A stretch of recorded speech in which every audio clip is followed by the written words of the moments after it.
And when you have the viability, when you have the acceptability and also the equitability, then it makes a good business. Then the environment of the business is conducive. And again, the business should also be economical to the business house. He should get back the return on his capital. He should have a decent bottom line. It should have a good conducive environment, and also it should have some sort of a social impact. So that's what is the basics of business. So when you are talking about the ease of doing business or converting Visakhapatnam or the coast of Andhra Pradesh to do business or to convert this into a business hub, we should understand the very basics. Unless it's viable, acceptable and equitable, it's not going to be easy for us to do business or for us to prepare the coastline as the business hub for Andhra Pradesh. And can Visakhapatnam or can Andhra Pradesh coast be the driver for doing the ease of business? So that's a basic what we started with. Unless these basics are complied with, it's not going to be easy for Visakhapatnam or it's not easy for Andhra Pradesh coast to be a driver for doing ease of business or converting it into a business house. So then the question remains, Visakhapatnam is gifted with the coastline. Will the coastline be conducive for carrying out the business? And my answer is yes. There might be a difference of opinion, but my answer is yes, for the very simple reason, there is a demand and supply. When there is a demand and supply, then we have the multimodal transportation, which I'll come in the next slide. There is a demand and supply because you have one major port and three non-major ports, and you have about 92 operational and non-operational fishing harbors and fish landing centers. So there are ample of opportunities in the Andhra Pradesh coastline to do business and to convert this into a business hub. So there is demand and supply. Once you have a demand and supply, we need to have a multimodal transportation or the logistical support.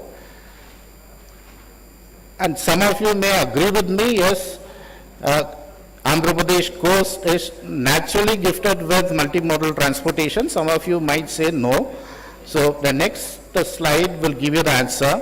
The most important thing is the last mile connectivity, because we are talking about the longest coastline, we are talking about demand and supply, we are talking about the multimodal transportation, but the entire logistical support has to be door to door, or the last mile connectivity has to be there. Unless there is a last mile connectivity, or unless there is an assured door to door delivery, probably the ease of doing business will not be a successful story. So coming back to multimodal transportation, do we have multimodal transportation? My answer is yes. Visakhapatnam, Andhra Pradesh coast, as I said, has got one major ports and three non-major ports and 92 operational and non-operational fishing harbors and fish landing centers. So we have a network on the coastline. And on the extreme right-hand side, you can see the railway network.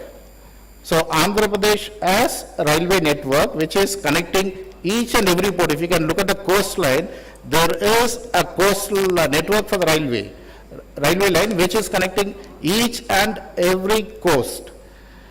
And on the left-hand side, you can see we have NW4, that's National Waterways 4, starting from which connects Telangana and Andhra Pradesh, and also connects Tamil Nadu. This is one national waterways which is connecting three states, Telangana, Andhra Pradesh and Tamil Nadu. So my answer to the multimodal transportation is yes, Andhra Pradesh is naturally gifted with a multimodal transportation of having seaports, having a good railway network, and having good international waterway, inland waterways. we need to integrate this. How are you going to integrate this? We have to have an operational inland waterways. NW4, for some reasons it's not operational, but for few stretches here and there. So we have to make NW4 operational. And it's not that NW4 was not operational in the past, it was an operational waterways which catered to the requirement of Telangana, now Telangana, and Andhra Pradesh and Tamil Nadu, which was used, which is called as a Buckingham Canal in Tamil Nadu and the lower part of Andhra Pradesh. So we have to make it operational. Then you have a railway network. You don't need to worry about the railway network. It's already there. And then we have many ports, and there's a stiff competition between the ports. Visakhapatnam, Gangavaram, Krishnapatnam and Kakinada, which are neighboring ports, and you've got stiff competition. So there has to be a mechanism where you have to complement each other than compete with each other. Because the cargo is there, the business is there, assured business is there for everyone, and it all depends on how we are going to integrate things. When you start integrating things, when you start integrating the cargo, when you start integrating the business, you don't compete, you only complement with each other. So therefore, Andhra Pradesh, in my opinion, should have an hub port, which is missing. Either it could be Visakhapatnam, or either it could be some other port, where it should be an all-weather port. So unless and until you have an hub port, your intermodal transportation will not be successful story again. So you have to have a hub port where you will have the coastal shipping developed. Not only coastal shipping developed, you will have the inland waterways developed, and you will also develop your last mile connectivity through rail network. And interestingly, Andhra Pradesh is the one state which can be a gateway for a landlocked state called Telangana. So Telangana per se do not have any port. So you can have a dry port in Telangana, and which could be, Andhra Pradesh could serve as a gateway for Telangana, because again you have got a good rail network, and you have got good inland waterways network, which is connecting Telangana and Andhra Pradesh. So my answer to the ease of doing business in Andhra Pradesh, or my answer to become Andhra Pradesh becoming a business hub, unlike other states, you have got all three mode of transportation. You have got the road, you have got the rail network, you have got inland waterways, and you have got the ports. So now the job is to integrate all this mode of transportations, and that's an administrative decision the government has to take, or the war step measures. Once this is integrated, then there will be ease of doing business in Andhra Pradesh, and also there will be ease of Andhra Pradesh becoming a business hub. So when you are talking about such developments, as Andhra Pradesh is a coastal state, we always tend to have the infrastructure developed on the coast or very close to the coast. And if such infrastructure development is happening on the coast, along the coastline or very close to the coast, we are going to have some sort of challenges. And what is that challenges? The challenges are the beaches are going to erode off because of the wave effect, because of the wind effect, and because of the swell. The sea level changes will also going to affect the coastline. Dredging for ports, that's one major port and three non-major ports, and 65 fishing harbors and fish landing centers is certainly going to change the morphology of your coastline. And dredging also will affect the fishing grounds, and dredging will also affect the fish breeding season. And we can't have a thumb rule for all the coasts, because different coasts have different morphology and different characteristics. So why am I talking about erosion? Why am I not talking about the business? I discussed about how Andhra Pradesh can develop, or how Andhra Pradesh can transform into a business hub, or a state wherein ease of doing business is there. But at the same time, friends, I wanted to caution I wanted to make a wake-up call that all is not well. When the business infrastructure is developing, it's very easy to develop the business infrastructure along the coast or close to the coast, where we have the rail network, where it's close to the port, where it's close to inland waterways, and where it's close to smaller ports. When we develop that, we are going to have adverse effects, and that's the reason I'm talking about the coastal erosion of Andhra Pradesh in particular, because there are certain effects which I'll show you in the coming slides. So how does it happen? The erosion happens. It happens naturally, or it happens as a man-made. Storms, extreme waves, cyclones, sea level increase, or the low pressure, or other phenomena. And man-made structures are structures where you build up breakwaters, you put up some man-made structures, and this are going to affect the coastal erosion. And this are examples of when the waves, the cyclones, or the sea level rise, how it's going to affect the coastline.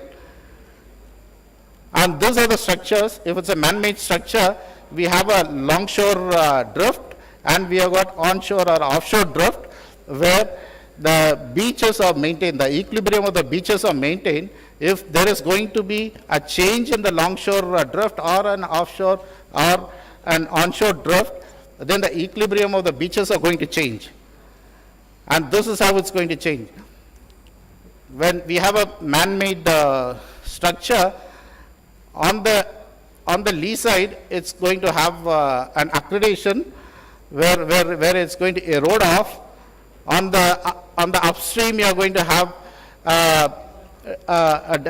erosion, or it's going to have a concave nature. On the downside, it's going to have a convex or an accumulation. So this is a typical phenomena which Visakhapatnam is going through. I do not know how many of you have observed it. I'm going to put few slides on that. And this, if you can see Visakhapatnam, that's how the coastline has changed. And what is the remedy? The remedy is to have other options which the government or the policy makers have to take a decision, a considered decision. And these are the environmental clearances for starting up a business. I'm not going to go to this. And as a wake-up call, and to give you a caution, this is 1985, how the Visakhapatnam coastline looks like. And I have collated up to 2022, 2004, 2012, 2020, and 2022. You can see that the coastline has been eroded off. And that's the reason every year we do beach nourishment. And I can give you examples, not only Visakhapatnam, also Kakinada on the Andhra Pradesh coast. And in Tamil Nadu, it's because of Chennai port, Rayapuram has been eroded off. So the days are not far away. If you don't take precautionary measures today, probably Novotel Hotel may not exist in few years. Maybe another 20 years or 25 years, Novotel Hotel may not be exist, and we will not have a conclave here in next 25 years. So we have to take precautionary measures. Ease of doing business comes when the sustained development is there. And when we call a sustained development, that's an ecosystem is developed. And you cannot have a business house which is not bothered about the ecosystem, or you only bother for an ecosystem and you don't have the business, and that equilibrium will not exist. And to save Visakhapatnam and also have ease of doing business in Andhra Pradesh, and to convert Visakhapatnam into a business hub, this is the right time to have a sustainable development, to make sure that the ecosystem prevails, the coastline is saved, or the coastline is preserved. And to do ease of business, we have to integrate rail network, we have to integrate our ports, we have to integrate coastal shipping, we have to integrate inland waterways. And incidentally, Visakhapatnam is one state where everything is available, only we have to promote that and start integrating. The moment we integrate, then Andhra Pradesh will be a business hub and will be ready to do ease of business for all the businesses. Thank you very much.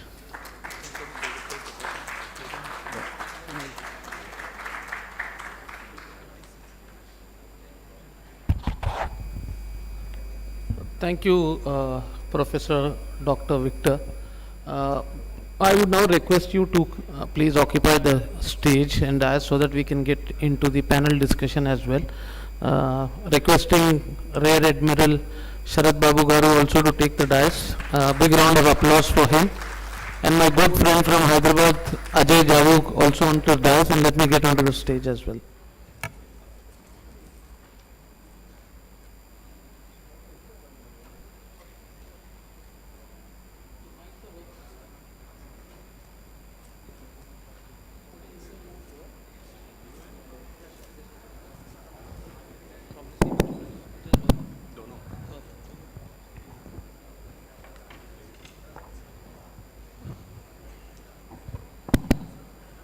So, good evening, and this happens to be the last session, but I promise you it will be the exciting most session for it. The reason why I am telling you is that speakers would give their opening remarks in terms of the subject. Then I will start putting questions on what that needs to be done, and then we will take a second round of questions, and then we'll leave the house open, and then I will summarize, and then probably then we do the next step sort of it. So probably let me start because Professor Victor had made a presentation sort of it, and you come from dredging corporation, which is very important for the depth of the ports and what type of vessels come sorted. Probably you want to start from there, and then I'll go to Rear Admiral and then come to Ajay. Thank you very much. The question here is why Andhra Pradesh is not well developed and compared with other states. The answer is very simple. As I explained, Andhra Pradesh coast is has got a natural sea coast, which has got good rail networking, which has got good inland waterways, and it also has good roads. But unfortunately or fortunately, we have not integrated all these four, and all these four are working in isolation. And that's the reason, one of the reasons in my opinion, why the business did not go forward. And secondly, as I said, it is competition than complementation. So when a competition creeps in, you do not develop the state in total or the state as a whole, but you start developing in isolations. For example, Port A wanted a rail network, then the rail network is only developed for that port and it's not available for the other ports. So similarly, when Port B wants to have a road facility, the road facility is only developed for that and it's not developed for other ports. So therefore, unless and until we take a holistic view, we develop all the four different transportation avenues together and integrate them, I think the development will happen in a slow pace. No, I think that's good for us to understand that we have a problem on hand, but if we work together, there's definitely an opportunity to sort of it. Probably I'll request Rear Admiral Sarat Babu to probably give his bit of opening remarks before we go to Ajay. Okay, thank you, Satish, and good evening, ladies and gentlemen. I will initially stick to shipbuilding. Now, I know most of the audience was sitting here looking for what the hell can be done to, progress investment insofar as the shipbuilding is concerned. As has been said earlier, in Andhra Pradesh, we are lucky that we have major ports, minor ports. We have a shipbuilding, Hindustan Shipyard Limited is there. We got Visakhapatnam Port Trust, and a lot of ancillary maritime, things like the fishing industry, like the Godavari Basin for the oil and things like that. So we are actually blessed with all kinds of maritime products that one can think of for a coastal state.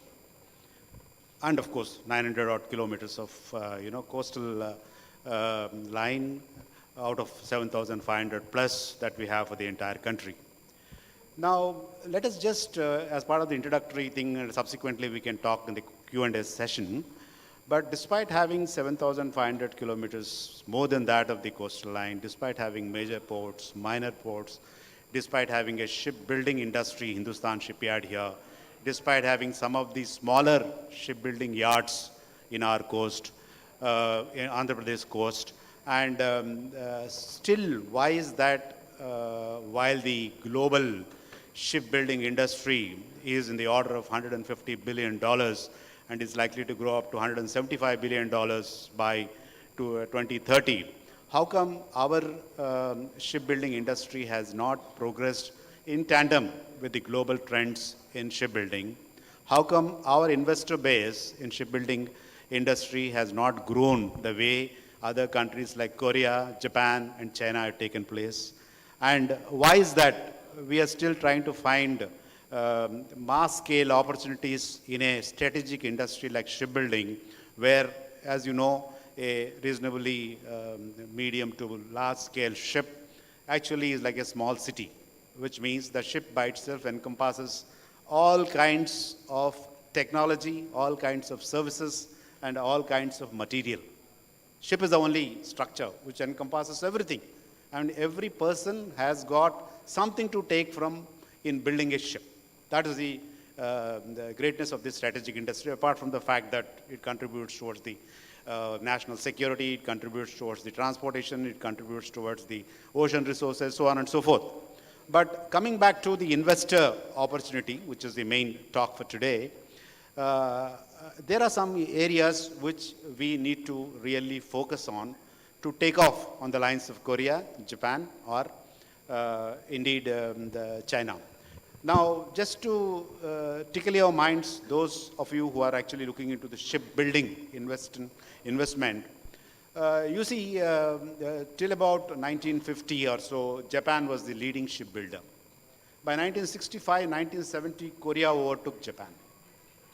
Now today, by volume, China may be more than Korea, but in terms of quality shipbuilding, Korea still stands at around 66% of the quality ships, by which I mean which are eco-friendly ships, and also the high-end ships like the LNG carriers, LPG carriers, and things like that. And how is that Europe, which was once a leading shipbuilding industry, has gone down? So now if we just take some lessons from Korea, because that is the one which is now growing rapidly, and how that country used the shipbuilding industry as an economic, base to take the country's economy by leaps and bounds, the same will apply in case of India also. So what is that we're going to talk first before we talk about the government policies, which will go as the interest develops among the audience. But for the time being, I just want to say, what is that we need to do more in terms of the population and investors who are interested in investing in shipbuilding in the state of Andhra Pradesh? Firstly, if you look at our neighboring state, Tamil Nadu, they got an association called the CODISA, which coordinates all issues which are required with the maritime and defense related issues. So we need to first have an organization like this here, which consists of all interested parties. There, no doubt, they've got a national shipping board, there's a maritime state board and things like that. But there is an interested investors forum which is required to be constituted, because the shipbuilding by itself will be done by the shipyard. Let us say in Visakhapatnam, we have a shipyard called Hindustan Shipyard Limited. And since I have been the chairman, ex-chairman of Hindustan Shipyard, I can tell you over the next 5 to 10 years, the shipbuilding sector in Visakhapatnam itself will be having a investment that will be required, or will be having a tenders which will be voted to the order of more than 20,000 crores over the next 7 to 10 years. That's the kind of money we are looking at. Just to give a comparison, the entire floods that took place in Kerala, 500 crores were granted for the flood relief for the whole state of Kerala. And for the state of Visakhapatnam, you're going to have more than 20,000 crores over the next 5 to 7 years. So therefore, the investment and the money is coming. But what is there for me? And how is that you're going to get this money from that 20,000 crores for yourself? So there is a requirement for us to think. Since I told you, the shipbuilding involves a lot of material, a lot of services. There is a requirement for us to conceptualize what is this can be translated into. Tier 1 industries, tier 2 industries. You can be MSME, whatever you want to feel like. Now, these tier 1 industries, which, when I say tier 1, it means the one which are directly supplying the shipyard, steel, main machinery, auxiliary machinery, like that. What are the tier 2? You know, rudimentary services, you know, domestic services, things like that, which go into making a ship, but they are in the tier 2, which are at the lower end compared to the first tier 1. So how do we have this cluster of tier 1 and tier 2 industries in and around the Andhra Pradesh and in and around the shipbuilding center, which happens to be Visakhapatnam. Now, this is the major difference between our country, in fact, and Korea. In Korea, around the shipbuilding yards, the entire clusters are developed. That means the cluster will have all the requirements that are required for a shipbuilding industry for the foreseeable future, which is not 1 year, 5 years, 10 years, 15 years. So when the cluster is developed, your dependence on the shipyard is established. Shipyard's dependence on the cluster is established. Continuity of the orders is seen for the next decade and decade and a half. Your requirement to get into economies of scale is established. You know where you are good at, so that particular area in which you are good, maybe auxiliary machinery, maybe masonry, maybe yard material, maybe, you know, the integration, maybe niche areas, whatever it is, that you can be a part of that cluster. And thereafter, that cluster can progress together with the mother, that is the shipyard, and the entire region itself will get benefited. Okay, I will stop at this now because I can keep on talking, but later on, based on this initial remarks that I have made, please do interact with me later on various facets. What is the government doing for us? What are the policies by the government? How is the cluster formed? How are the associations formed?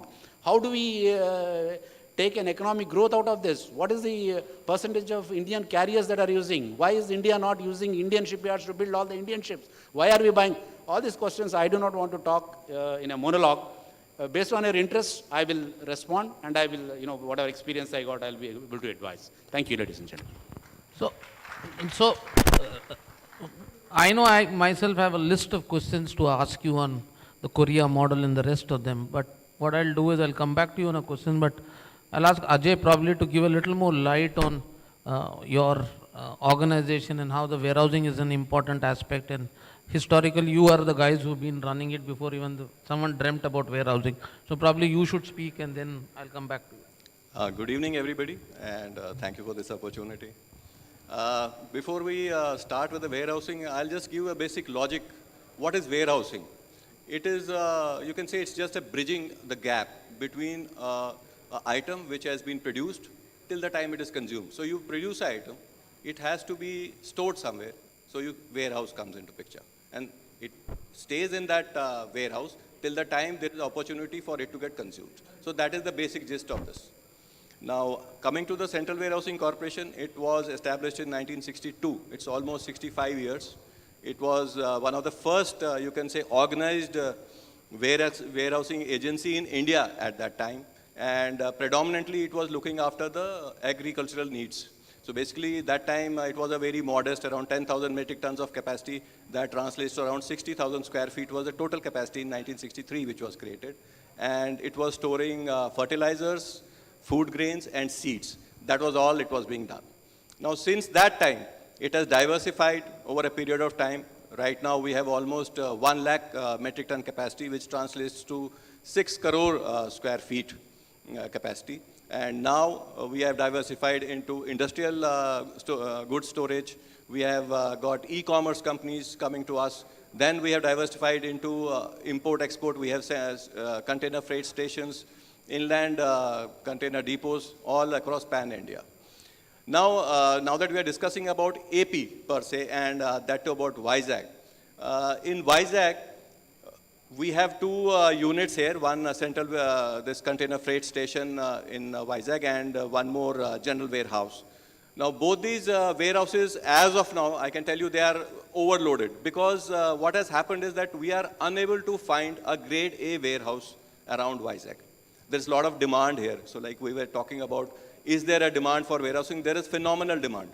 But what has happened is that if you see the throughput of Vizag port, it is 40% is bulk. Thereafter, POL is around 23%. So it comes to almost 63% is, you can say, bulk and open storage, and fuel is going off. And containers is around 13% only. So most of the warehouses which are around in Vizag, which you will find, they are semi-covered. It just got a shed, a roof on top, and it is open. So it is not feasible for storage of any food grains or go for e-commerce or industrial. It is true because they have actually shifted and made their warehouses as per the requirement of the port. So, but now is the time for us to actually go for grade A warehousing, because we have a lot of scope. E-commerce is coming up big way because COVID was just around the corner, and because of that, the consumer patterns have changed, and they are looking for items to be delivered to their home. So e-commerce is coming up in a big way. And because of Ukraine war, if you would have read the news, wheat is being exported in a big way. 3 years back, we were just exporting around 2 lakh metric tons of wheat. And now we are looking at this year, we may be exporting around 100 lakh metric tons of wheat, which is actually a gigantic jump into export. And we have to actually catch hold of this opportunity. Because as of now, wheat will be going through JNPT, but from here, Vizag, it is strategically located next to Malacca Straits. We can straight away transport this wheat into Southeast Asian countries. So we have to look at these opportunities and catch them. So with this, we will move ahead because there will be a lot of other questions. So there is a lot of opportunity here, and we all have to seize these opportunities and not let them go. No, Ajay, thanks. I think I'll come back to you on the rice export and the opportunities there sort of. But let me go back to your presentation, Professor Victor, where you talked about the Andhra-Telangana collaboration and not competing sort of it. And this is something which I've been seeing it across the Middle Eastern countries and the rest of them, including if you look at a classic example of the Dubai airport having an absolute straight road between two airports. And the reason they did that was that when DXB, which is the Dubai airport, was built, they did not envisage that the number of flights will go up, so they had to build another airport called the DWC. When they built the DWC airport, the best way they thought is to not congest the road outside and create traffic jams like what we have. So they've connected an expressway between both the airports. So the time the aircraft touches down to the transfer, it takes 1 hour exactly. Now the container traffic, which Ajay partly handles, and most of us would consider a 13% of the small part of the cargo, but that's the safest mode of transportation. And coming to the landlocked states, my question would be is that can't Andhra and Telangana as two brothers who were partitioned now, post the partition after whatever differences that they had, the governments are talking to each other. Presuming you have railway tracks running between both the ports and getting in the containers fast, or the road sort of it, can't that become a business opportunity to both the states today? You know, just to get your feeding on that. Yes, indeed, it's a big business opportunity for everyone and also for both the ports, because we all know Telangana is a landlocked state. And if you look at the closest port available is Andhra Pradesh, not Goa or Mangalore.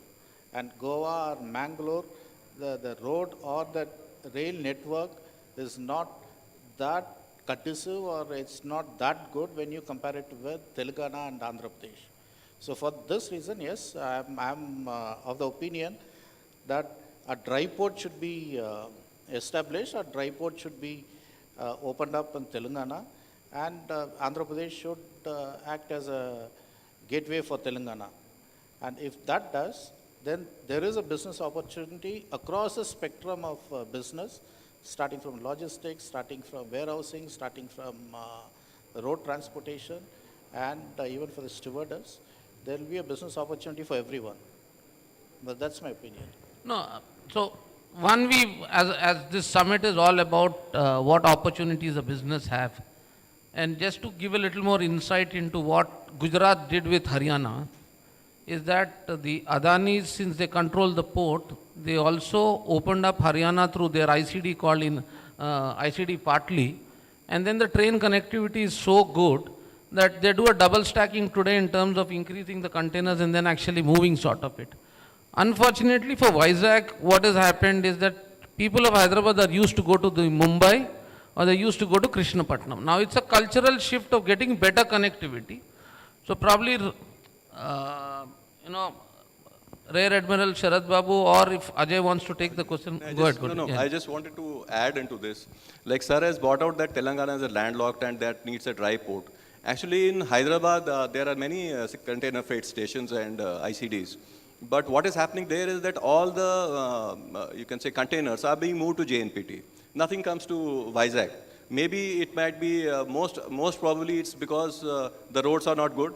And second thing is there is no direct connectivity. Actually, it has to go around and then go. There's not a direct, you can say, route to Vizag. So we can actually work out on that. Maybe some kind of a policy if it comes out or something, we are able to develop a better infrastructure so that at least from Hyderabad, the containers can come to Vizag. No, I think, so I'll give you a little more background for all of you to understand is that why, before I go to Rear Admiral on it, is that the ocean freight levels from JNPT are far lower than the ocean freight levels from Vizag 1. 2, every exporter of pharma is struggling today to get a reefer container in the Vizag port. He breaks his head. So we finally do what is that we put it on a truck from Navasheva, bring the container, stuff it in Srikakulam and drive it back to Navasheva. So now if government cannot listen to this pain of an exporter, I don't think there's any other thing that we can do. We are ready to collaborate, but I think that is the challenge sort of it, is that there's openness to collaboration. Someone like Ajay said that all his containers to go to there. But then if you find a situation of getting a better connection out of Vizag, I think that will help. Probably I would want Rear Admiral Sharad Babuji to tell us what does it take to bring a ship or make a ship now. Suppose even today they decide you get an investor here and the investor says, look, I am ready to put a ship. But ship making is not an easy job. It's a project by itself and you have to create the ecosystem. So now is the chicken and the egg story. When will the ship come? When will the ecosystem come? Probably you want to throw a light that if Korea has done it, and give you a little more background, Korea has always done... I will do. If anybody has got a related question, they can shoot. Sure. I think it's got someone who's got a related question. Mr. Kishore, I guess, yeah, I got your name right. Thanks. Thank you very much. It's a very nice discussion you have started. Victor ji has given an insight. Our port needs repair. And secondly, you told JNPT port, Navaseva, prior to that, Kandla port was handling. I was from polymer background. I was getting styrene monomer to Kandla port, and from Kandla, it used to come to Visakhapatnam. After 90s, it has got back to JNPT. And in between, for some time, it came to East India Petroleum Limited. So it's a huge freight is incurred in this logistics. What I mean is, I request, do not have the facilities of handling, or the pigging is not there, or what was the reason? Over a period of last 3 decades, we are getting monomers from huge distance areas. See, one of the reason is most of these containers, they move through Colombo, and it's much easier to go through JNPT and then to the Middle East, rather than coming to Visakhapatnam and then again circumnavigating to the west coast to go to Middle East. If you look at most of the container traffic, it's from Europe to Middle East side, Middle East to the Far East side. So that's the reason there is an advantage right from Cochin and Bombay, not Bombay, Navasheva and Kantla. That's a natural cargo flow zone. Okay. Whereas on the east coast, if you look at, when compared to the west coast, the container cargo is not that comparable with the west coast, for a very simple reason. Not many main fleet, they wanted to come to the east coast and then again circumnavigate and go through the west coast. And that's the reason we said we need to have a hub port. Colombo is acting as a hub port, Mundra is acting as a hub port, and then they go directly to the Middle East or the Far East. And that's the reason, even today, JNPT ranks 1 in the container traffic, Mundra ranks 2 in the container traffic, where it goes. And the East Coast, we hardly handle container. But for Visakhapatnam is handling, and maybe less than half a million. Kattupalli is handling and Chennai is handling a bit of container terminal. So that's the natural flow of the cargo, and the main fleet prefers to have hub ports. And secondly, most of the container terminals, most of the container vessels, they are deep drafted vessels. If you look at the west coast, for JNPT, they have 16, 18 meters draft. 18 meters draft is declared, and Mundra is 22 meters draft is declared. On the east coast, we have only Gangavaram as 21, and Visakhapatnam is only 15 meters. So all those constraints are there. Because of these constraints, we are not able to attract container on the east coast. We are able to attract container on the west coast. Sir, I do agree, sir. Visakhapatnam is famous for shipbuilding, world famous. And the companies like Ram Ramam and everything started long back. But even then also, from 90s, for big containers, we used to go to Chennai port for getting containers. Or in Visakhapatnam, recently there was a proposal of going to Krishnapatnam. So because we want to develop a trade or any manufacturing units, the circular trip should be there. Whether you do it import or export, or road infrastructure may be a constraint, or the revenue generation going to Gujarat. Now it is coming apple to apple comparison. When we have all the natural ports and everything, much focus should be given for investments. That time investment was a constraint. But today, yes, investments are coming up. So why Visakhapatnam being a natural port? Let's think on this subject, sir, deeply. Because if we want to start a petrochemical plant, so we need logistics. Instead of getting from Kandla, paying a freight of 6 rupees per kilo, these are all the value-added costs going up. And the risk is there for the polymers to stop down. There was a styrene monomer issue happened in the storage tank. It would happen in the tanker also, somewhere in NAD Koth Road or near the gate also. So what I mean to say is when we are handling petrochemicals and hydrocarbons, okay, then it should be very safe handling and it should come to the nearest port, Visakhapatnam. Maybe the support, the infrastructure may be incurred. This is what, because your experience and expertise, I want to share with you, sir. Sure. I understand. See, container traffic is demand and supply. Okay. So if you don't have the demand, then no liners or, no ship owner is willing to come to Visakhapatnam at an additional cost.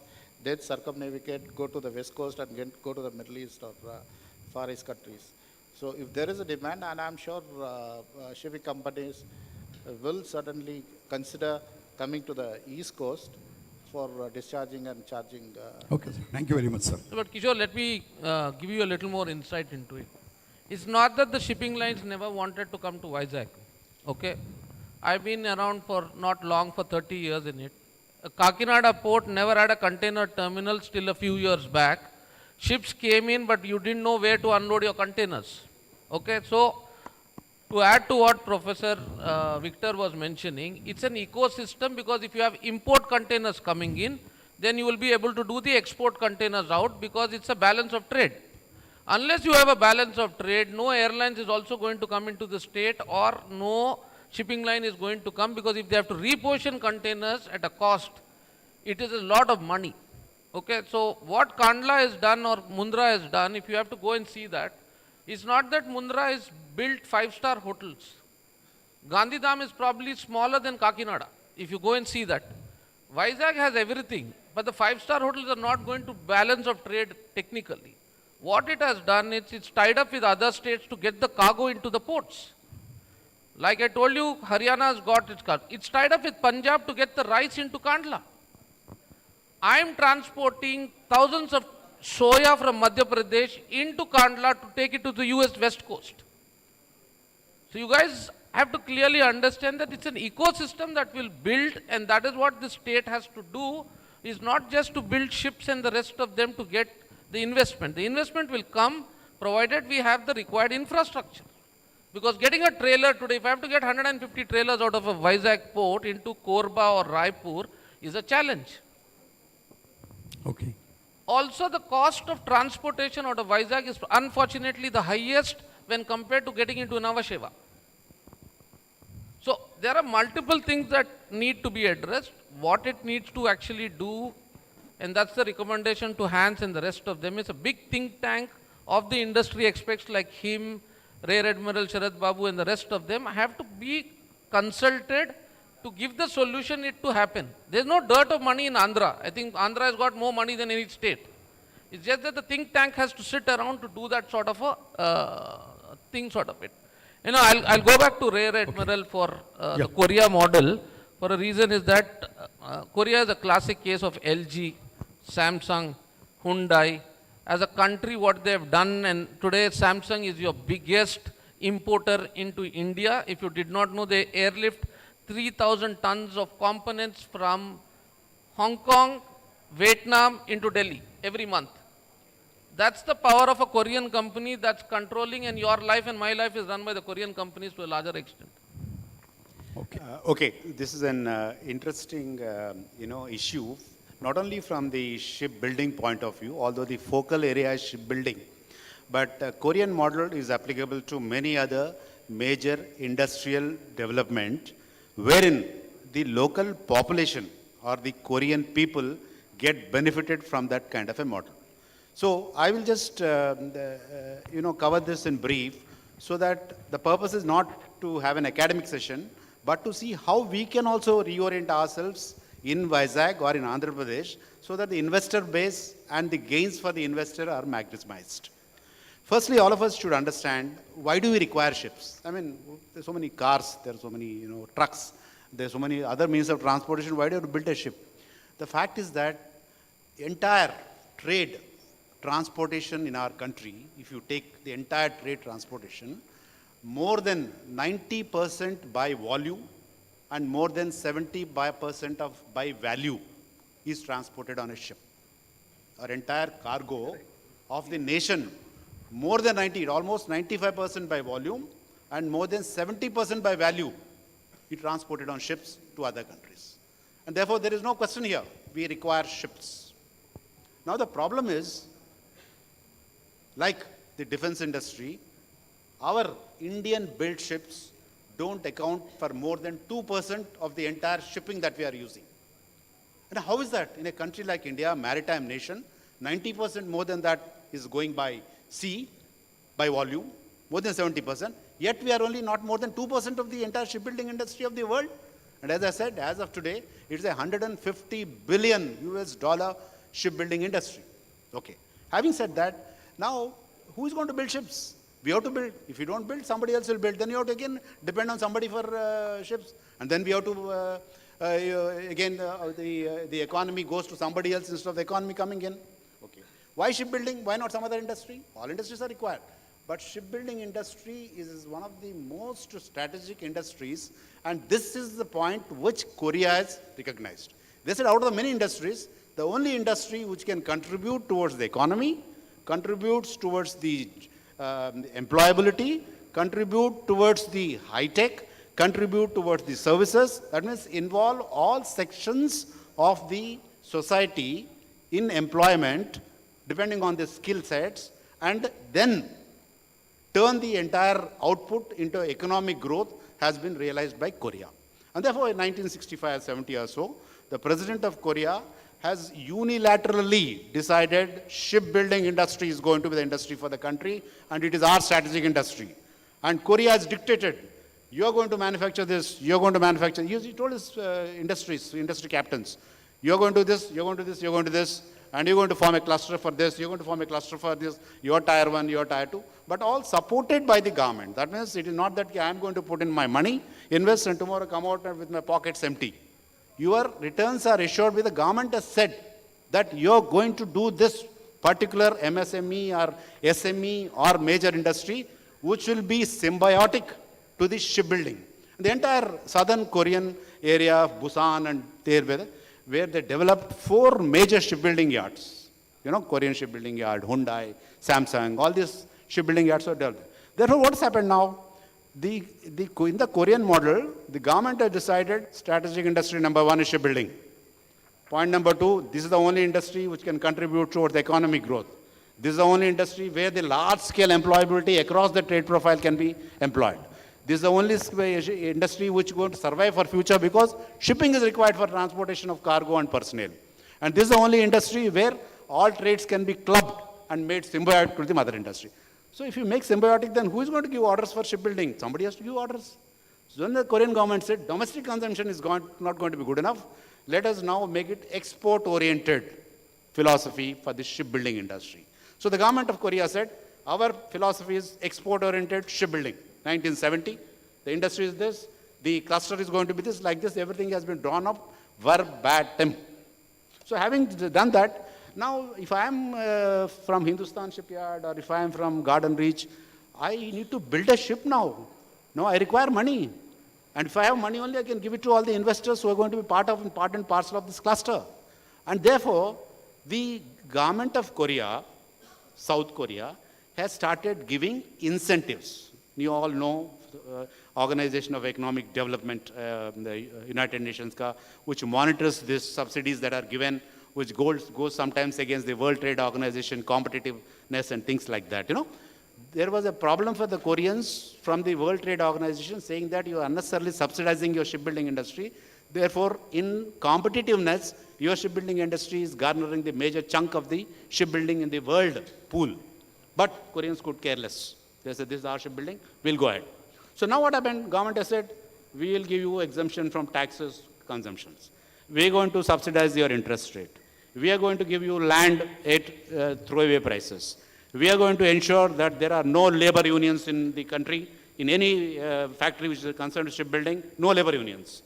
We are going to ensure that the product which you have manufactured is going to have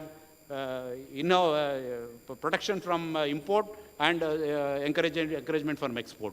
Like that, a slew of measures have been quantified and given to the investors or the people who are going to come up with MSME, SMEs in our context. And now you see, if I got some 10 rupees in my pocket, I am assured that I am going to get a return on the 10 rupees now. And why should I not throw my 10 rupees there? And they threw. And the shipbuilding industry grew by almost 10% every year, to the extent from 1970 to by the time they passed the decade, the shipbuilding industry of Korea almost gathered 40% of the share of the entire world shipbuilding, which otherwise was the forte of China and European industries. And today, the president of South Korea has said, our target is going to cross 70% of the entire shipbuilding industry, 66% of the niche shipbuilding, that means LNG carriers, LPG carriers, high-end cruise vessels and things like that. Then he said the eco-friendly vessels, more than 50%. So he made these targets, and all things that are required to foster this have been quantified. Okay, now this is a story. But why is that in India it is not happening? Visakhapatnam Port Trust is there, shipyards are there, money is there, investors are there. Okay, what is the difference? In India also we got subsidies. You know, the government has given something called the financial subsidy in 2016. That is valid till 2026, 10-year subsidy for shipbuilding yards.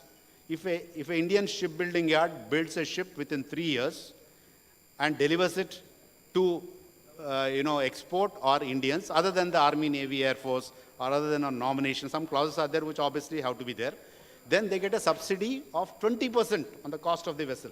That means 20% you are getting back free. So if the shipbuilding yard is getting 20% of it, that can be passed on to the ancillary industries which are there in the cluster. After 3 years, it will reduce by another 3%. Like that, for the 10 years, it will keep on reducing every 3 years by 3%. 20% will become, say, about 3% or whatever by the end of the 10th year, end of the 10 years with 3 years. So there is a subsidy of 20% of shipyard, which is already in force. 60 crores or something like that has been already disbursed by the government. Secondly, the shipbuilding industry has been given a status of infrastructure, which means the shipbuilding industry can go and borrow money at less rate. If shipbuilding industry can borrow, it will get translated into lesser cost for the downstream. Similarly, recently, the government, as part of the Atmanirbhar, they introduced something called right of first refusal, ROFR. What is right of first refusal? If any shipping company, Indian government shipping company wants to charter a vessel by tendering, then the Indian built ship will get the priority compared to a ship which is built abroad. Indian built, Indian flagged, Indian. They will get the first priority. Others will not. But you have to match the cost. That's a different thing. But you will be asked, can you... so if the Indian built vessel is going to get a priority, then the Indian shipyards also will build more because that's getting the priority. If they are building more, then the ancillary industries will improve. So this is the government policy line. Okay, ये भी हो गया. Then problem क्या है? Why is that then we are still at the same state? The problem is, since I've been the chairman of Hindustan Shipyard for almost 5 years, the problem is we are not organized. What is this meaning of we are not organized? Now, who is going to organize this cluster? Who is going to organize this MSME cluster, SME cluster, industry cluster? Who is going to develop this symbiotic relationship? Policy has come. Somebody has to coordinate. Okay, is it FICCI? Or Indian Chamber of Commerce? Or ASCOM? Or State Maritime Board? Who is going to do this? Now, the issue comes here to institutionalize a mechanism where, like for example, Andhra Pradesh has got the Andhra Pradesh Industrial Development Corporation, for example, APIIC. Now, from that, you can, for developing industry, you can buy land, set up industry, some conditions and all are there. But that in itself will not serve the purpose of developing a cluster and making a cluster dependent on shipyard and the investor to be assured of the money which is going to put in, not for 1 year, for the next 10 years, 20 years. How is that going to happen? So therefore, the issue which we are talking is, either one of these non-governmental organization or a rigid framework has to come into play where the investors, because we are talking about investors, who are going to invest in this cluster, and cluster is nothing but MSME, SME, or services, or the major factories, tier 1, tier 2 industry, whatever, they're going to form a supply chain to the shipbuilding yard, are assured of their returns in a very quantified manner, and the shipyard by itself is assured of orders for the foreseeable future. Now, how is that Korean shipyards have progressed? Because they have been assured of all orders for the foreseeable future. So the industry is churning. How is that they are the leaders in producing the high-end, high-tech vessels? How is that the Korean KSEW is the leading shipyard which produces the LPG and LNG carriers? So the point is here, organizing ourselves so that we develop this symbiotic cluster in a very quantified manner. Now, who does that? Whether it is a non-governmental organization, whether it is a Chamber of Commerce, whether it is a FICCI, or whether it is some other state economic board, I don't know. I mean, this is a policy issue has to take on. But this is the drawback. Because when I was chairman of shipyard, there are orders, like for example, there's something called GEM, Government E-Marketplace. As per the rules for the public sector undertakings, they all have to first buy any item from the GEM. GEM is a e-commerce platform on which everybody who wants to supply any items can log in and supply to any government organization. Now, the procurement has already been streamlined. Subsidy has already been streamlined. ROFR is already there. ये सब हो गया, but still नहीं हो रहा. क्या problem है? This is the problem. That means the investor is not confident. Startup India भी है, but फिर भी नहीं हो रहा. So the issue is this, that we are not able to organize ourselves as a cluster, get into a symbiotic relationship with the shipyard, and ensure that the shipyard gets, like for example, we got Hindustan Shipyard, we got GRSC, we got Mazagon Docks, we got Goa Shipyard, we got Cochin Shipyard. This is food for thought. Why is that we are not thinking of saying, okay, Hindustan Shipyard, you manufacture only OPVs, you manufacture only LNGs, you manufacture only passenger vessels.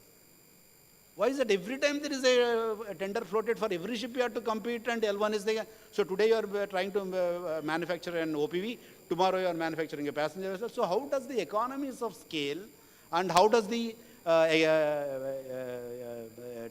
technical know-how improve? Because today one of the major issues is integration. Integration of various systems on ship is no more a mechanical driven vessel. It has got everything that is high-tech. All that which you can think in digital technology is all there on the ships today. Then what is the problem? The problem is this. Therefore, before I leave it to you again for a break, I am saying we all have to, this is the area we have to think. Every time we say, we have got that, we have got this, we are not going because there is no ecosystem has not been organized ourselves. Whom will you go and ask? The shipyard will float a tender. You will tender. Some L1 will get. So tomorrow you may be L2. Then you will not get again. Then you are lost. Suppose you had the system that you are providing only reciprocating pumps. So you'll continue to supply for maybe next 10 years. So this is where you have to organize and you need to sit together, and people should think, just copy the Korean model and see where are we doing? There's no shortage of money, there's no shipyard. Navy's perspective plan till 2030 intends to make 170 ships, which is one of the highest number of ships indigenously. So where is the shortage of ship making? Sarat, I'll come back. Okay, right? So just Okay, quickly, I think the point that Sarat has been trying to make is that we all claim to be a true Indian to our core, but if I ask you to travel between an Emirates and Air India, you will jump on into an Air India and dump that Air Indian flight. First thing is, I think why the other countries are more successful in, if it's a Japanese guy, he will only buy a Japanese product and he will only travel on a Japanese airline, be what it is. And this is one of the reasons that our Indian airlines, whether you rename them, have been struggling to find some place in the global market. In the last 47 years from the time, 1947, from the time or prior to that when Tata started, now they've got back into privatization again. But you would have seen the downfall of a lot of airlines for multiple reasons. But I think the shipping industry also faced the same sort of a challenge, and unless, like what Sharat Babuji told, we need to relook at how the ecosystem really needs to be revisited for us to take a marketplace. Forget around 2% out of the, or a 40% sort of it. Even to get a 10% today is a long way truly to happen. So quickly let me get to Ajay for a quick thing. He spoke about grade A warehouses, and I don't know how many of you sitting in this conference understand what's a grade A warehouse. If there's an acute shortage today of grade A warehouses in Vizag, let alone the whole of the country, why is that India struggling to put a grade A warehouse if that is the need of the hour? He'll answer that, but also we need to understand that logistics cannot be linked to a 5-star hotel price in terms of the real estate price. If you have to create a warehouse today on a 60 crore 1 acre land, that won't be a sustainable model in the long term sort of it. Probably Ajay can clarify a little what is the grade A warehouse, what is that you would probably want to look from a government standpoint really in terms of fostering the growth for the warehousing industry. It's a known fact actually that in India, almost 85% of warehousing is unorganized. Unorganized means they are not registered anywhere. They don't have the full facilities, what should be there for a warehouse. Basically, people have made a kind of a shed, and people are coming and storing their products there, and it is being called a warehouse.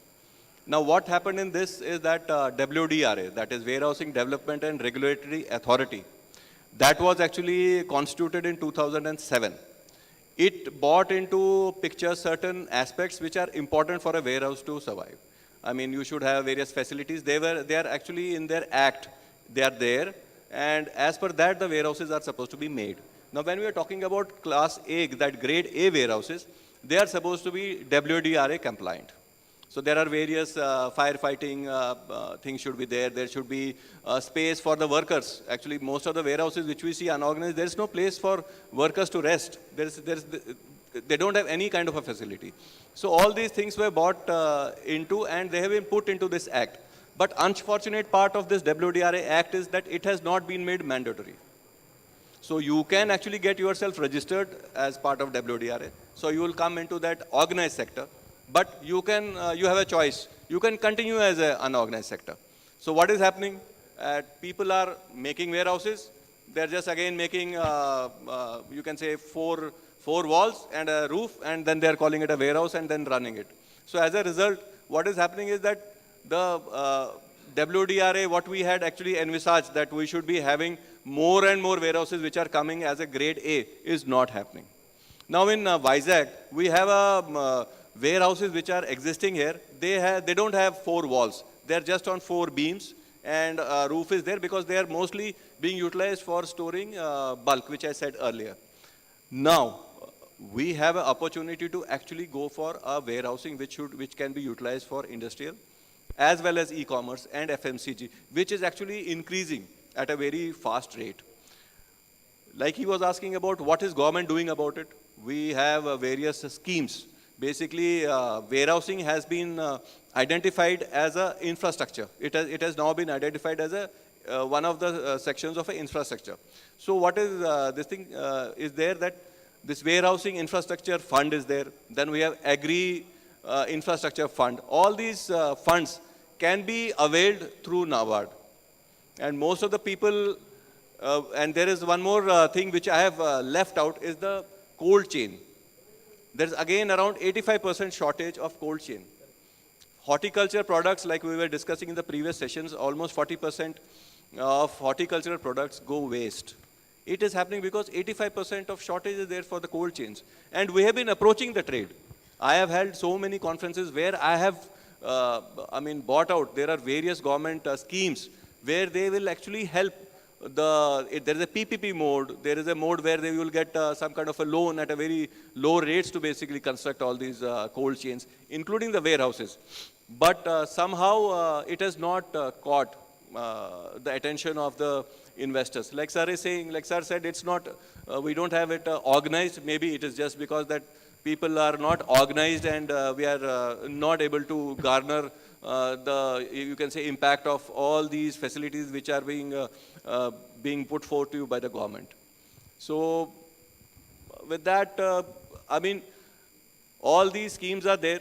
We have Central Warehousing Corporation or any other state government agency or central government agencies. They are forthcoming in disbursing these loans to people so that all this infrastructure comes up.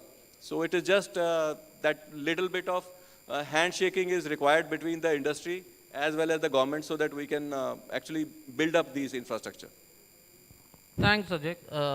I will only can add one thing is that, Rear Admiral Sharat Babu mentioned about the ocean freight traffic constituting to more than 80 or 90% of by volume and in terms of it. So we really understand that be it inland waterways, be it containerized cargo, be it bulk, be it any mode is important. So what I'll quickly do is to come to ask Professor Dr. Victor is if that is such an important aspect and part of the life, and like you did in your presentation, you mentioned that you need that port-based development in terms of an ecosystem for a reason is that you can't have warehouses sitting in Kakinada or Samalkota and you have the port here, you are increasing the cost further and the DPT aspect is dying is natural death. And inland haulage today is the biggest cost in the total equation of the logistics cost. If someone is sitting in Himachal Pradesh and he is shipping from Colombo presumably, the ocean freight component can be a $300 or a $500, whereas the transportation could be 150,000 sort of it. So how important it is and how much land do you think the government should actually be allocating for a port-based development? Because there is no real policy guideline today for Andhra or sort of it. It depends on the land availability. So maybe your answer on it. My answer is National Maritime Development Policy 2030 has been promulgated 2 weeks back, wherein I am a member of the core committee. And I would request every one of you to, if you're interested in shipping and if you're interested in inland waterways, please go through chapter 6 and chapter 9. And this is called cluster 6. Cluster 6 addresses each and everything what we have just discussed, the clusters close to the port, the clusters of SEZ zone, and the clusters for manufacturing and the clusters for cold storage. Each and everything has been identified at the national level and a policy has been prepared. Now it is up to the state governments to adopt it, or it's up to the state governments to promulgate the same through their maritime state departments. But at the national level, the policy is already there, and it will be promulgated as the national policy probably in next 6 weeks' time. So I would request everyone to catch hold of NMDP 2030, and please look for cluster 6 which is on chapter 14 and chapter 6, which gives an elaborate details of what the policy is and how we are going to have a development in a very sustained manner so that our logistics cost or other freight cost will not be increased. And also we have India Vision 2047, where each vertical or each ministry has been asked to identify the bottlenecks and give a solution. So this will take about next 6 to 8 months time before it comes out as a policy, roll out as a policy. But National Maritime Development Policy 2030 has been finalized and the draft is available. 2 weeks back the draft is available, and once we get the stakeholders' inputs, then the policy will be promulgated in next 6 weeks' time. No, brilliant. If that is the case, I think there are 4 or 5 things that the government is doing. One is the PM Gati Shakti program, under which that Bigzun, which is the tech platform in which you get all sort of information. That's a brilliant move that they're doing. The Krishi Udan program that started for the farmers to get their produce to be exported on certain corridors. Udan, which is Udega Hum Aam Nagrik, under which the regional connectivity is being put into place. But I think there are many more things that will take time for us to get into the country, but at least the start has happened, which is a good thing, and the discussion is happening. So what I'll do is I'll leave the floor open for questions, and I see a gentleman there besides Kishore a question. So please identify yourself and tell to whom you're asking the question. So I'll ask the panel member. Sir, my question is to Sir Victor, sir. Actually, I want to know about the present status of Sagarmala project. Is it really helpful to the Andhra Pradesh sports, and what is the present status? And this is in addition to this your new maritime plan or anything, sir, please. Yes, Sagarmala is again an integration of port, the coastal shipping, the inland waterways. And as far as Andhra Pradesh is concerned, I'm given to understand 2 proposals were submitted to Sagarmala and they're waiting for the budget allocation. One is for Pulgate Lake and the other one is somewhere else near Kakinada. The old Kakinada, they wanted to develop it. So these 2 projects has been submitted. This is what I was informed by the Andhra Pradesh Maritime Board. So if everything is in order, then Sagarmala will be providing 50% advance, and then as the work progresses, they will give another 50%. So these are the 2 projects from Andhra Pradesh submitted to Sagarmala. And overall, Sagarmala is a successful endeavor. And through Sagarmala, there has been a phenomenal job done in the last 1 year. There were so many things which has been done.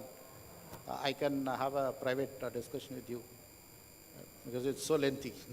The list is so lengthy, and Sagarmala is a successful project. Thank you. No, I do not know what exactly you mean by oppose Sagarmala, because I have not come across anyone opposing Sagarmala. If you can be more specific of...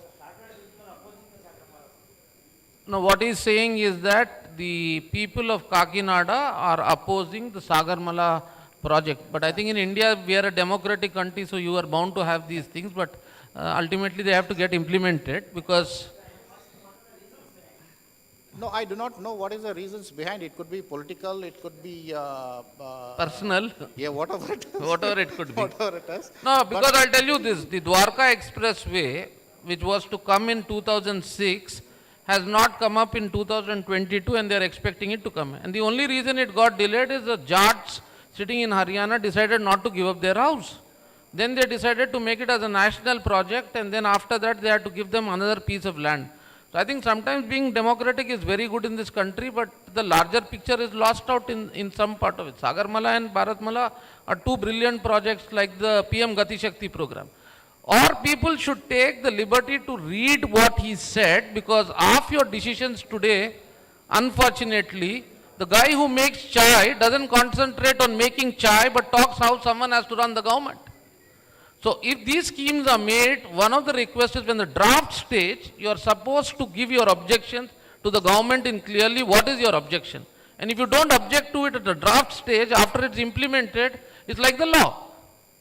So people in Kakinada have an issue, then they need to understand what is the issue and then come into the public domain, because you can't object a national policy, you know. Orissa, West Bengal, Gujarat and Maharashtra, Sagarmala is very, very successful because the whole funding is coming from the central government. So it is up to the state government to make a proper plan, to make a proper submission, project submission to the Sagarmala department. And Sagarmala department do not, as far as I know, my limited knowledge and of my opinion, Sagarmala has not turned down any proposal as on date.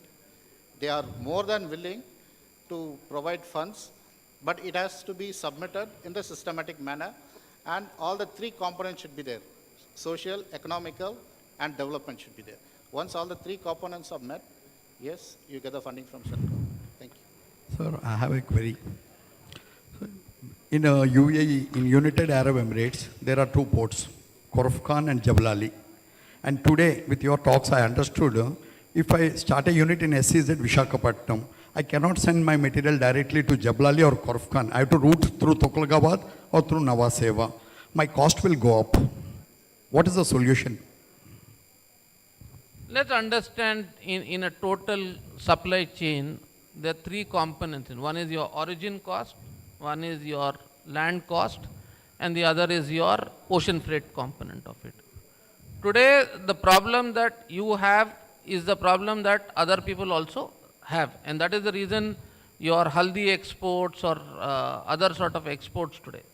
The first and foremost is to get Vizag connected with enough feeder vessels into Singapore in phase 1, and you also have to get your Jebel Ali undoubtedly connected to support your people in Kakinada and the rest of them.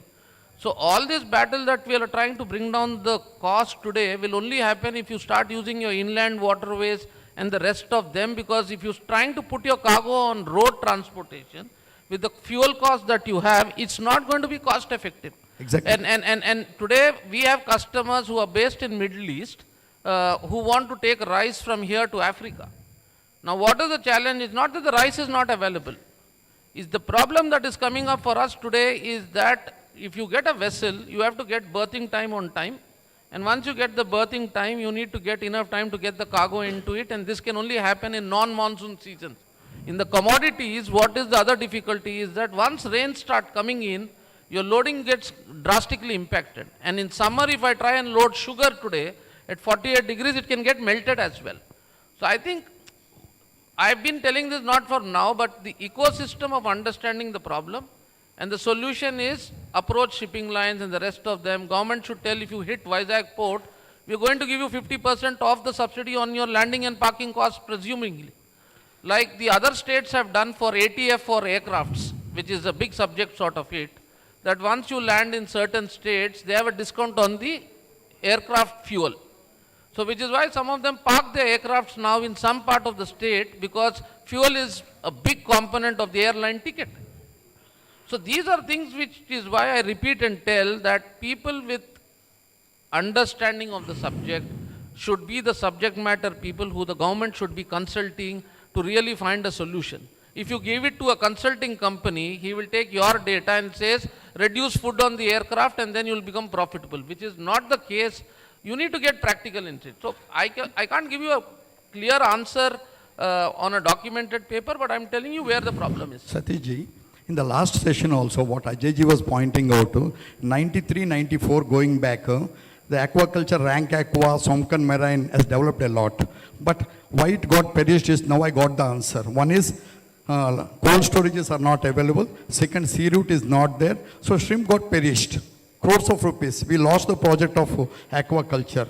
So and today, Dr. Amanpuri is developing our Indian consulate business in the Middle East.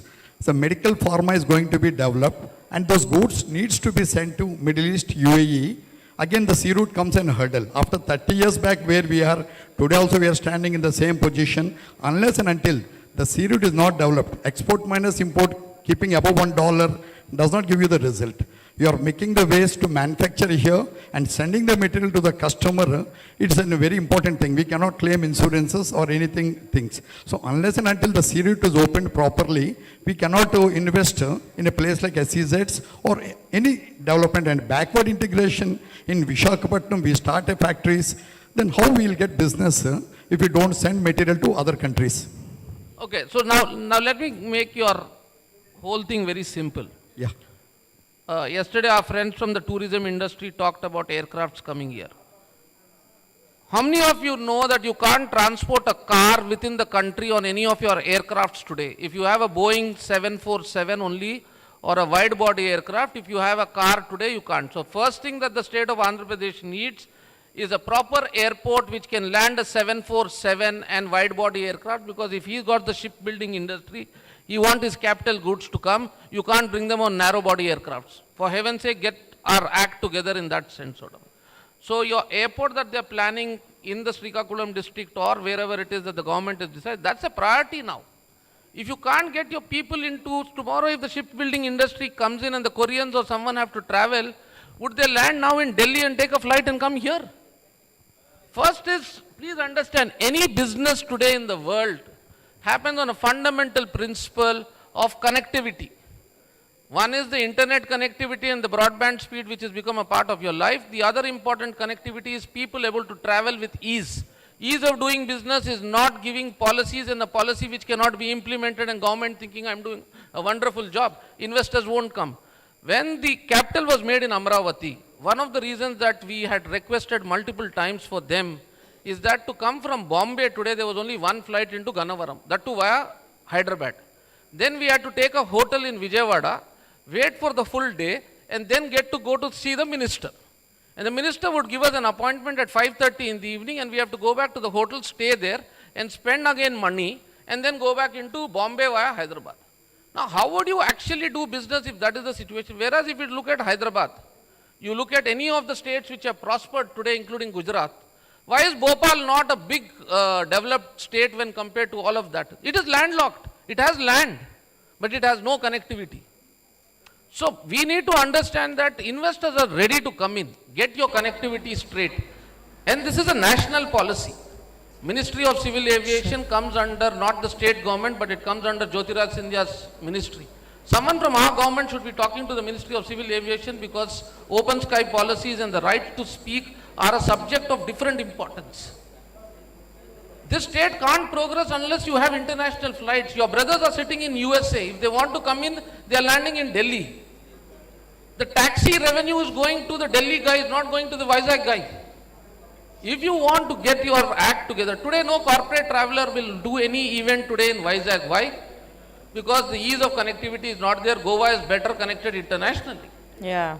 So I think your understanding is right. You have that. But I think everyone has to work towards a larger system to get this system running. We are happy to help the state, which is why we are all sitting here willing to answer your thing. And Hans Media should take the trouble of conveying this to the government as well. And that is why this forum has been set up. We are willing to. The other governments are talking to us. Na? So we have 15 more minutes to go on, sir. No. So I think I'm happy to take questions. The students there in the corner, I had requested them that for the last 2 days they've been obediently sitting there. I don't know whether they sit in the college so well, but the Geetam guys, I said, if you have questions, please ask us, because this is a golden opportunity for the students of Vizag. You should have some question mindling in your box. What is my future in this country at all? Because or will I sit in Geetam only there? I think they took offline questions post yesterday's experience. I ask because I think that's what Sharat Babu has repeatedly requested. Don't make this a monologue for us. Please ask us questions. We are happy to take the questions, and which is why we have come from multiple places to spare our time for you all. Go ahead. Yeah, I'll pass the mic.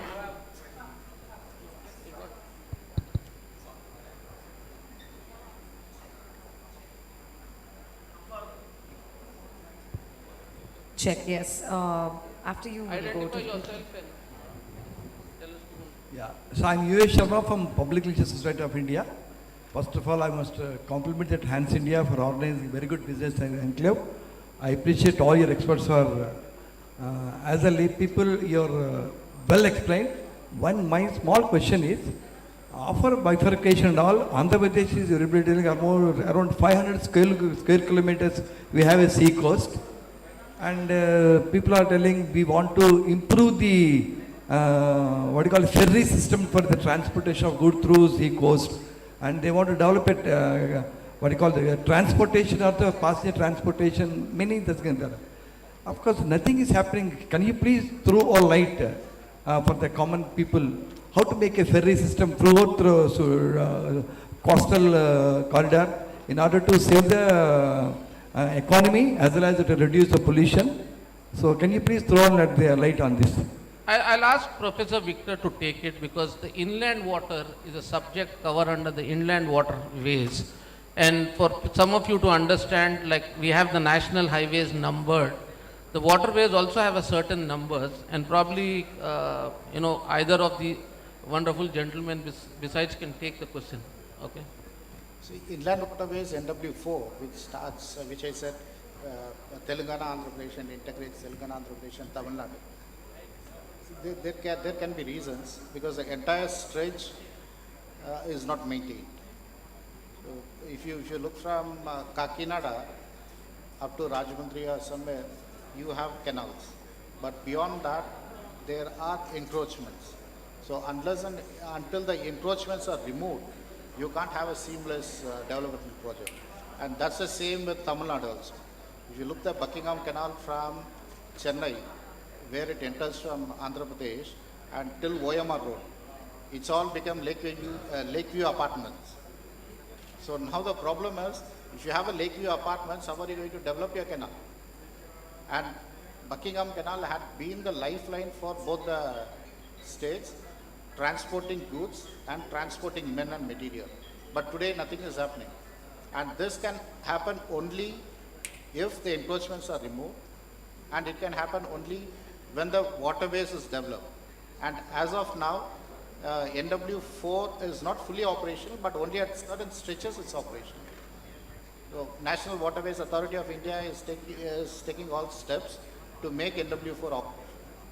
And they are likely to come with tenders for dredging and training of the river. That's the limited information I have on NW4. Thank you, sir.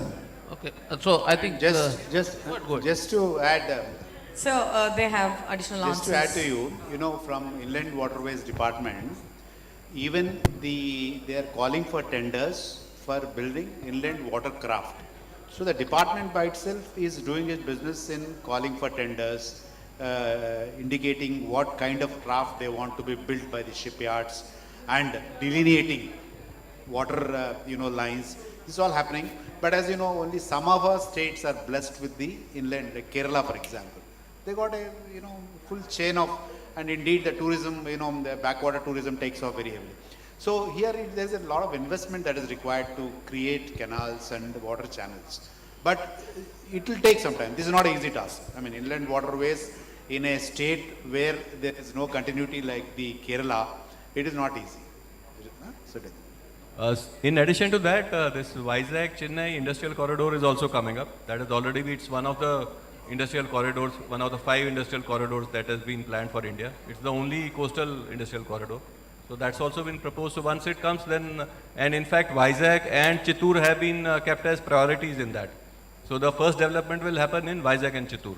So that has also been announced with the government. So we should be looking at that, and that will also actually make it more, more infrastructure will come up in this place. And this is where I'm saying a watercraft for inland waterways may not be high-end. So there's many shipbuilders, almost 22, 23, other than the major shipyards, public sector undertakings, L&T, Shaft, Tebma, like that. Other than that, they're very small shipyards. These are the people who should now collaborate for this kind of a building. That's how the economy improves. Now, crafts one side, shipyards one side, and then...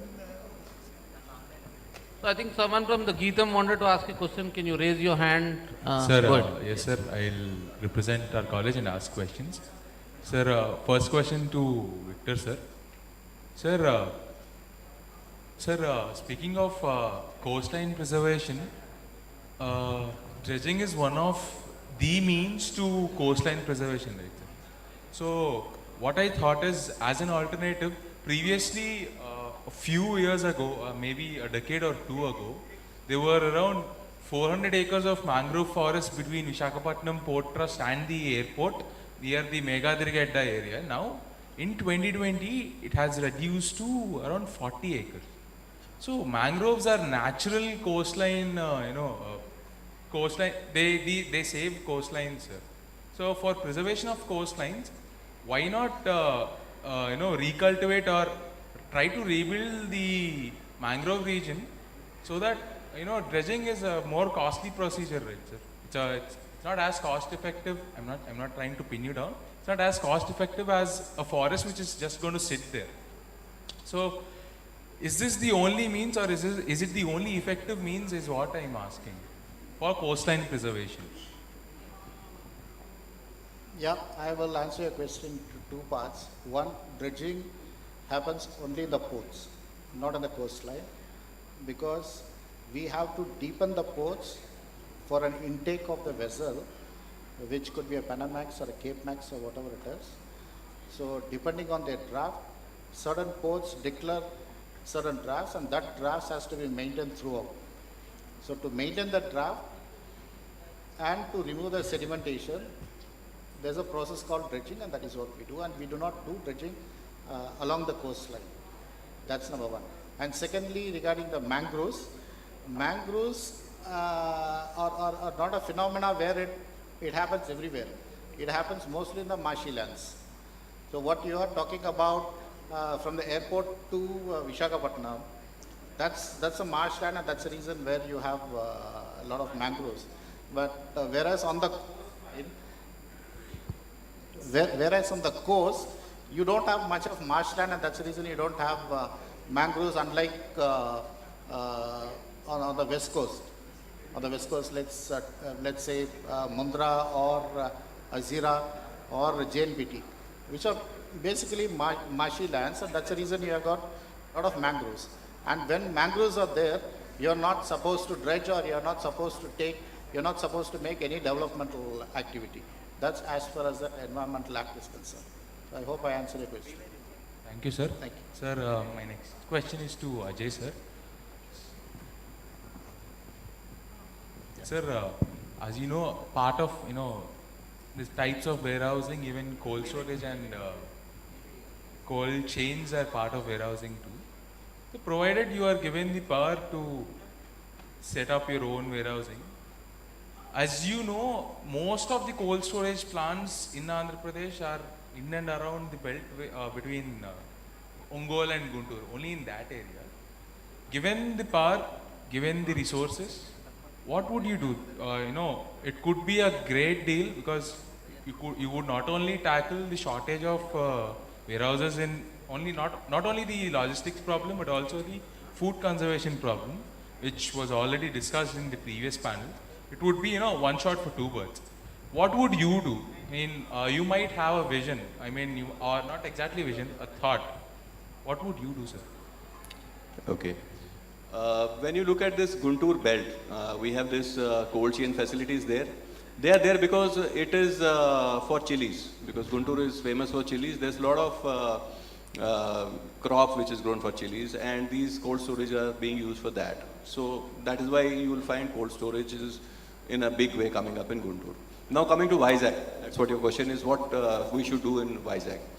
If we are looking at exports of horticulture, we need to have processing plants which will actually do that primary processing of these horticultural produce, and cold storage. So this is what we should be looking at in a city which is actually into import and export. We have a full-fledged port here, and horticultural produce all around, you can say, can be integrated, bought to Vizag, processed, and then maybe stored in the cold storage till the time it is dispatched. So that is what we should be looking at. And government actually is giving incentives for this. And all these incentives, what are the schemes, everything is available on the websites. They are very tech-savvy websites actually. Ministry of Agriculture, Ministry of Fruit Processing Industries, Ministry of CAFPD, that is Consumer Affairs and Public Distribution. All these three websites, if you go, you will find that All the data is available. You don't need to ask anybody. In fact, in some cases, you can apply online only for these kind of incentives. So it's very much in line with what we need in today's date.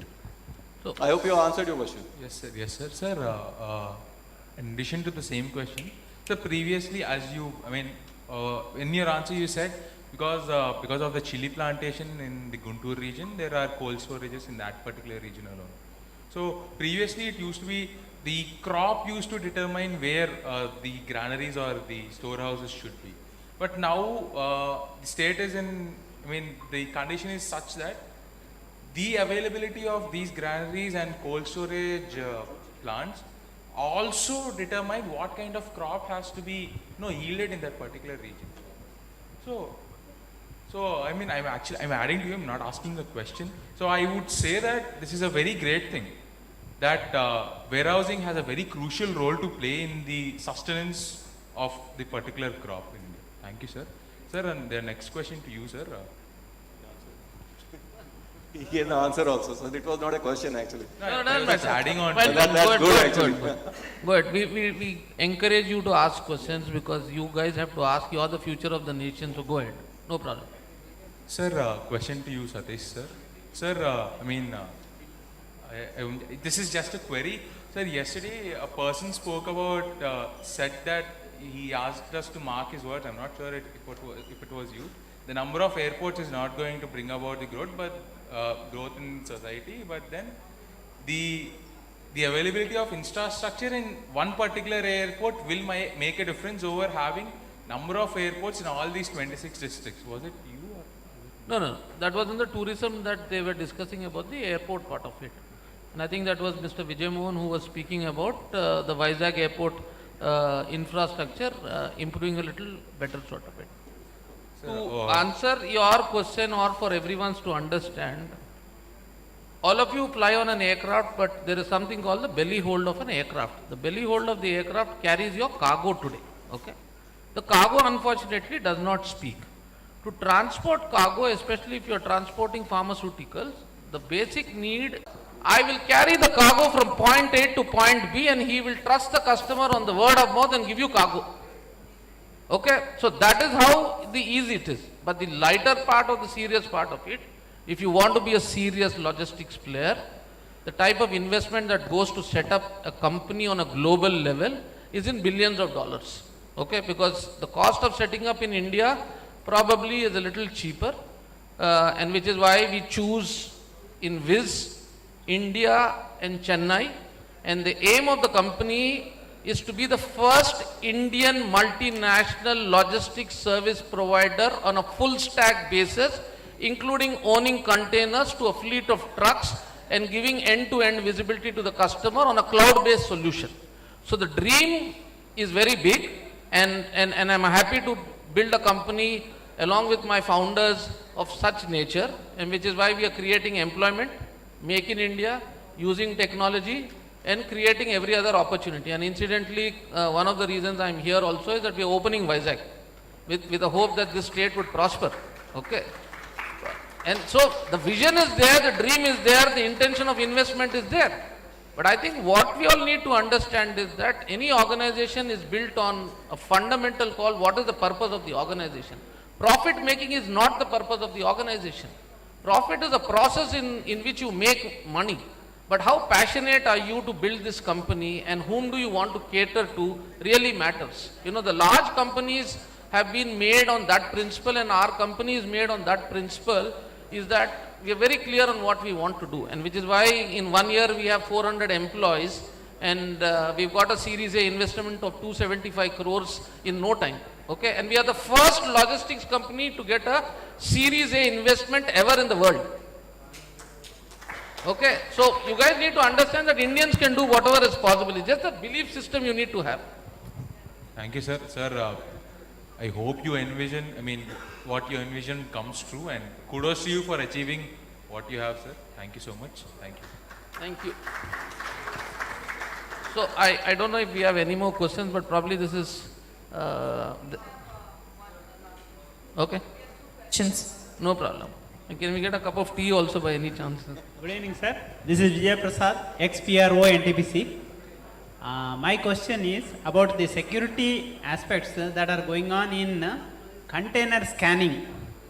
Whether they have been improved a lot to the extent and to the tune of airports scanning or not. Just I wanted to know. Because very recently. So I know Sir, someone. I'm so sorry to interrupt. I think Governor sir is here. We have to welcome him. Yeah. People are receiving him at the entrance. Please be seated. So you want us to do that or what? Let me reconfirm on that, sir. One sec. Another, no? So doesn't matter. You answer that question, sir. Yeah. So since he asked for the question and this was to do with scanning of containers and the security part of it. So just to answer your point, why do you scan your baggage today in the airport? No. Why do you scan your baggage in the airport today? Correct. From when did security become an issue is after 9/11. The moment, the US situation of 9/11 happened, otherwise everyone was entering airport as if they were entering into a park. The same thing is going to happen today in containers for a reason is anyone can send anything into a container.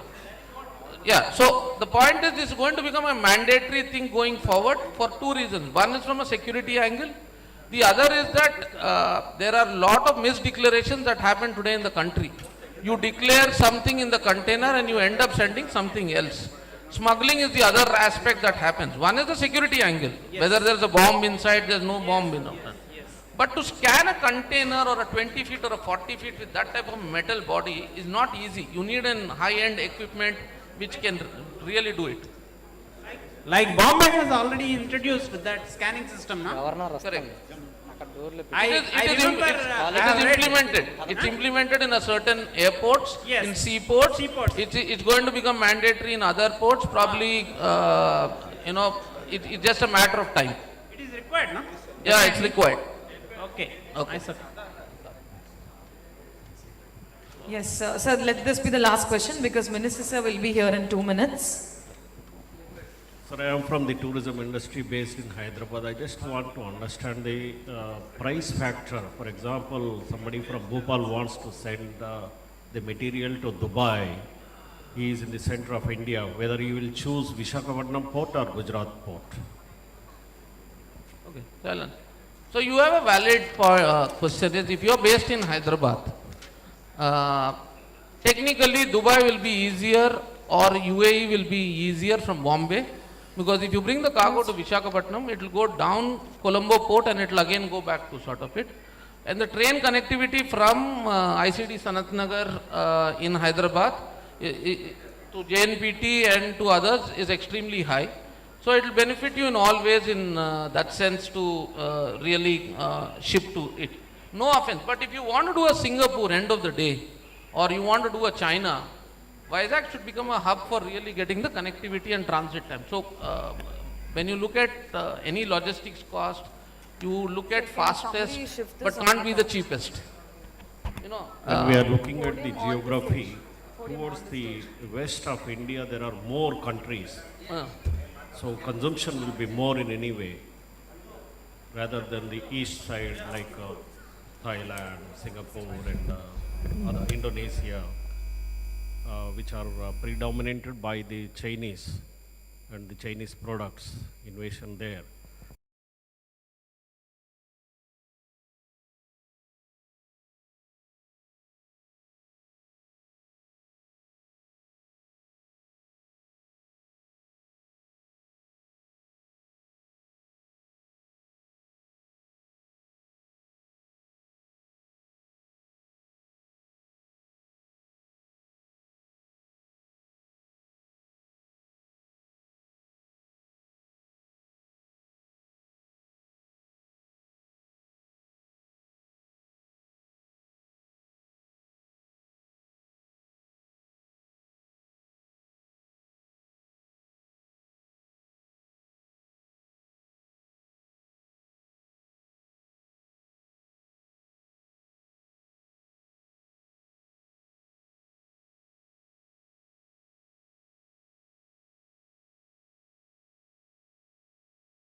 Vizag who do around 250 odd containers. There are people from Orissa who need inputs into sort of. So Vizag has got a great potential. It's just that I think it's underplayed and undersold. Someone said today in the afternoon, जो दिखता है वो बिकता है. बॉम्बे दिखता है, शाहरुख खान दिखता है, इधर हमने को कोई नहीं दिखता ना. तो दिक्कत वही है. तो we'll have to show the port to the people. Call more investors, more people from the to come and see the port. Connectivity. Okay.